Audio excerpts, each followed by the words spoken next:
चिरांनि सदर थावनि काजोलगाव जिल्ला कम्पिउटार मिरु बेखेवदों। कम्पिउटारनि सोलोंथाइ लानो गोसो गुदुं जानाय सुबुंफोरनि थाखाय गोजोनथाव खौरां। सदर थावनि काजोलगाव फ्लाइअभारनि बेंटल फारसे थांनाय लामा सेरनि अप्प' श'रुमनि गोजौआव सरकारजों गनायजानाय कम्पिउटार मिरुखौ दिनै बेखेवबाय।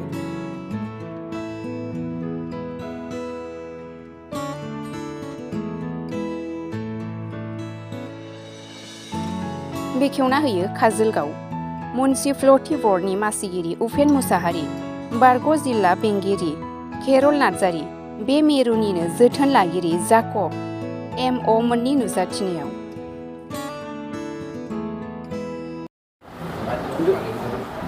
नोंथांमोना नैबे चिरां जिल्लायाव दिनै डिस्ट्रिक्ट कम्पिउटार सेन्टार मुखुलखौ अपेनिं खालामबाय, बेनि बागै नोंथाङा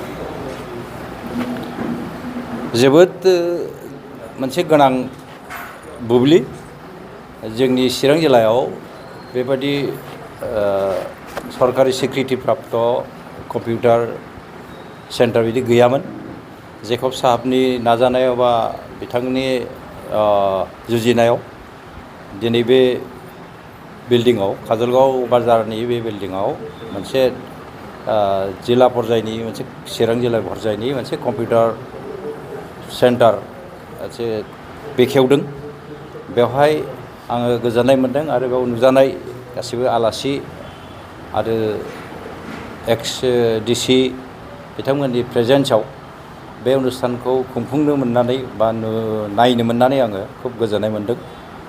बियो जोंनि जिल्लायाव जेसेबांनाखि एक्सपिरियेन्स स्टुडेन्ट दङ बा बे रोखोमै साख्रिनि एक्सपिरियेन्स बा इनफरमेसन टेक्न'लजिनि एक्सपिरियेन्स लुबैनाय बे जिनिसखौ सुफुंनो हागोन आरो समाजाव मोनसे गोनां गोहोम खोख्लैगोन।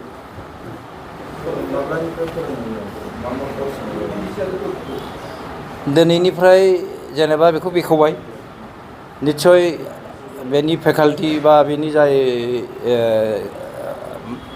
बेखौ माबागिरि खुंगिरि बिथांमोनहा निस्सय माबा मोनसे प्रग्राम खालामगोन।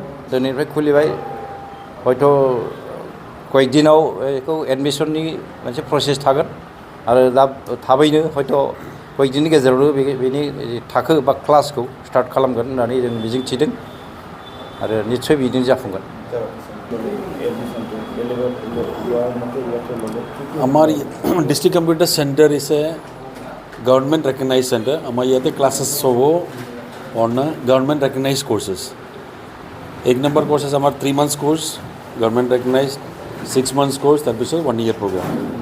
तार पिছত और बहुत कोर्सबिलक आछे, एबिलक आमी लाहे लाहे इंट्रोड्यूस करिम।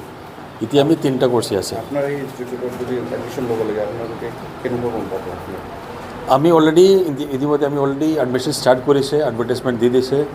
আমার সিম্পল প্রসেস, এটা এডমিশন ফর্ম আছে, অ্যাপ্লিকেশন ফর্ম আছে, এটা ফিল আপ করে ল'ব। অ্যান্ড যেগুলো 2টা documents, for example if you are a matric student, matric admit card and one other ID proof দিলে আমার প্ৰচেছটো ষ্টাৰ্ট কৰিব পাৰিব। লোকেশ্যনটো অলপ কৈ দিয়ক। লোকেশ্যন আছে, এইটো হয় কাজলগাঁও বজাৰ। ইয়াতে তলতে এটা অপ' শ্ব'ৰুম আছে, এই শ্ব'ৰুমৰ 2nd ফ্ল'ৰতে আছে আমাৰ কাজলগাঁও বজাৰত।